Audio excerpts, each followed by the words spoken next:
Hey everyone, welcome back to My Good Life.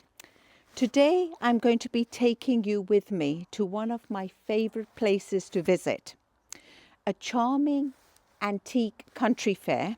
And this time I went to Newark Country Antique Fair, which is in the UK.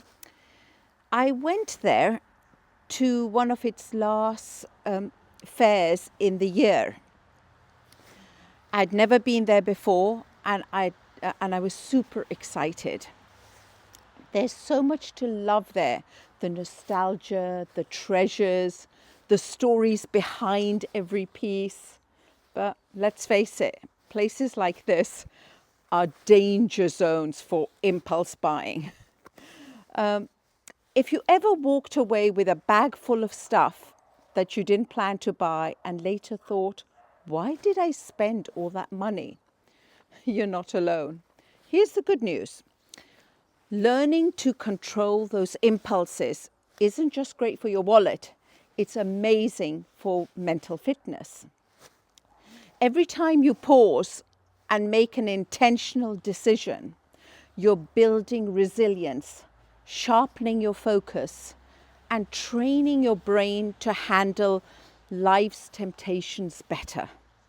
So today, I'm going to show you glimpses of my trip. And along the way, I'm going to give you some meaningful treasures in the forms of tips and how to avoid those spur of the moment buys that you might regret. So let's jump in, and I'll end with my thoughts.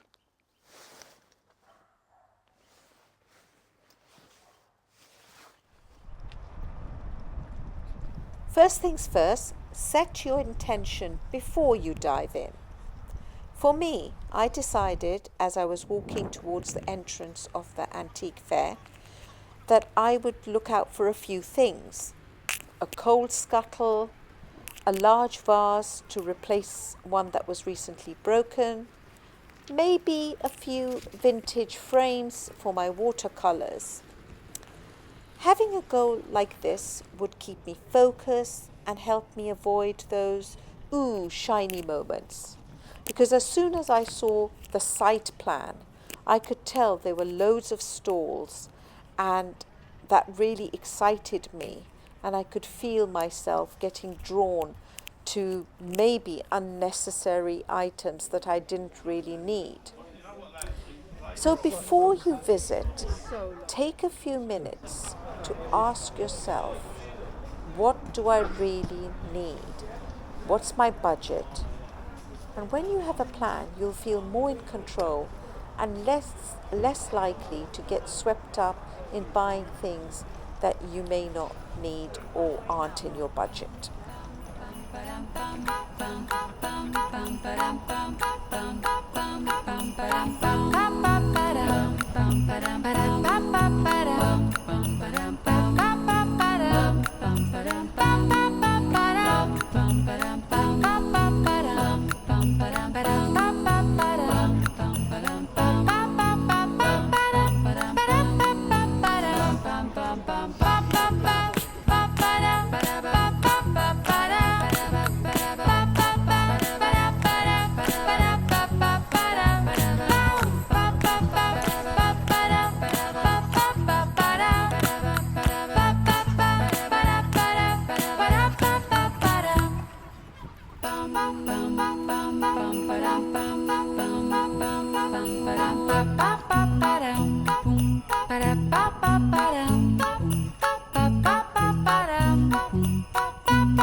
Okay, so we're inside, and let me tell you, it's Temptation City. Here's the trick. Don't rush. Spend time looking, touching, and appreciating the items, but hold off on making a decision. I decided I'd go up and down, look at the lanes, absorb the vibe, Look at how many stalls there were, how big the area was, and just get a feel of the place. This pause gives your brain time to catch up with your emotions. A lot of impulsive buying happens when we're caught up in the excitement or nostalgia. So taking it slow helps you stay grounded. As I'm walking about, I like to ask myself questions like, do I have a place for this at home? Will I still love it in a month? If the answer's no, I move on. Oh, and one bonus tip. Watch out for those bargain traps. Just because something is cheap doesn't mean it's worth it.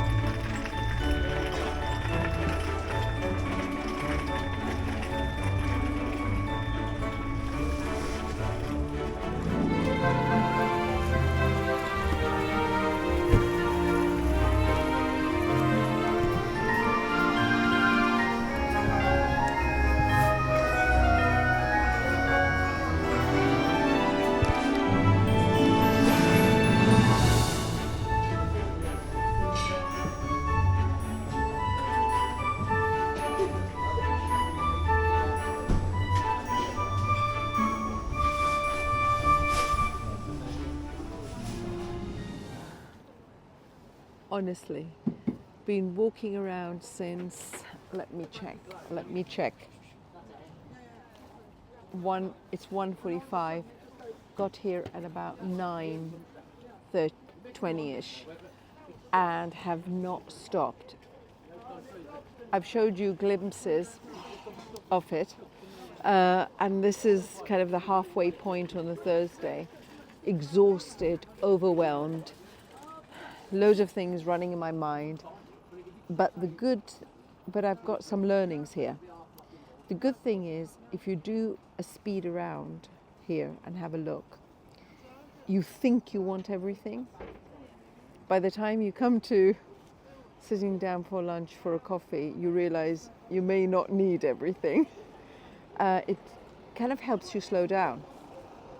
I'm going to show you some more of the glimpses, and at the end I'm going to give you what I think about all of this and how it's really helped me bring together an activity that I enjoy and to focus in on what it makes me feel. See you next time.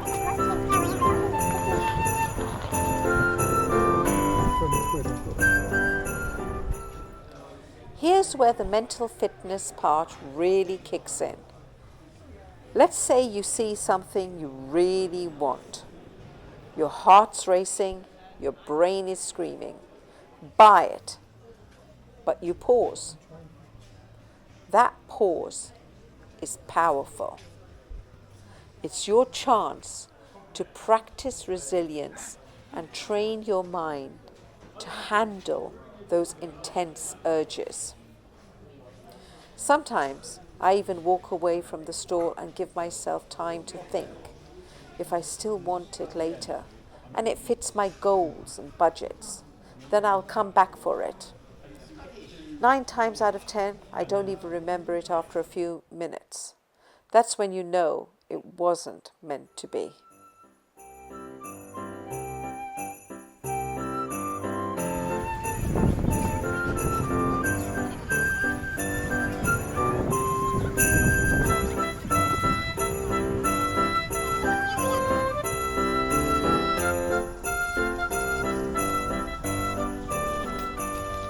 We'd come here at about 9:20, had that coffee, had a quick zoom around, and because the weather's like this, and it's only 2:21, people are leaving.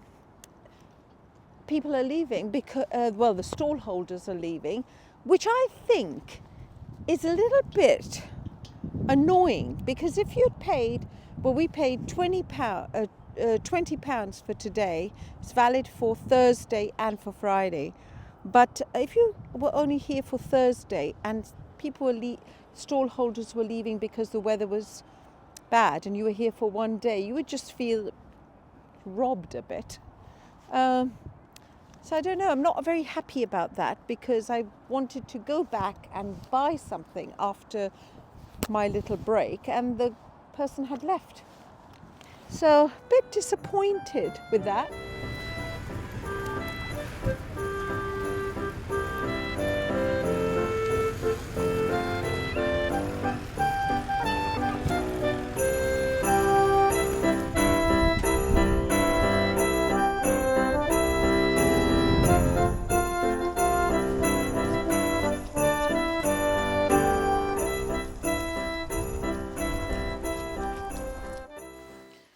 So what I ended up with was a coal scuttle, a vase and a trivet for pots and pans. All of these were on my list and within my budget, and they made me genuinely happy. What I didn't buy were the vintage frames, mainly because they were a bit expensive, some random plates, which I really didn't need, and 100 other things that caught my eye, but didn't align with my goals. And you know what? I don't feel like I missed out. I feel empowered. Every intention decision you make strengthens your ability to stay in control, not just at fairs, but in all aspects of life. It's like working out for your brain. You're building resilience, practicing mindfulness, and ultimately creating a life filled with things that truly matter to you. All right, friends, that's it for now. And I hope these tips help you for now. And these tips help you if you're at an antique fair or anywhere you're tempted to splurge. Remember, the goal isn't to deny yourself, but to shop with intention and mindfulness. So, till next time, everyone, goodbye. And don't forget to share, like, and subscribe. Bye-bye.